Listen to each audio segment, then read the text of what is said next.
Carefully move the main unit and all accessory components to the designated equipment room. Step firmly on the brake pedal. Connect the pipes and wires properly.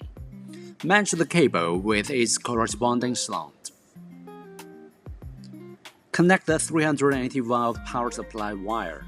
Loosen the top nut, then turn the lower nut clockwise to adjust the height of the support pads. Ensure the pads make firm contact with the ground and securely support the machine.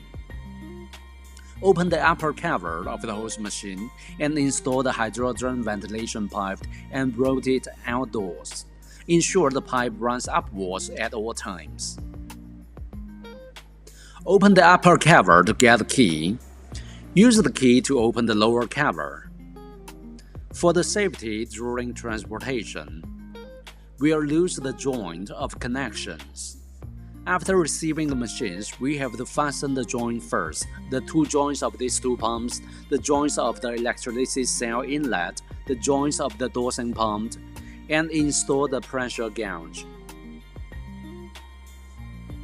After that, check every joint, connections, sensors of the whole system. Ensure the open-close status of each valve is as shown in the image.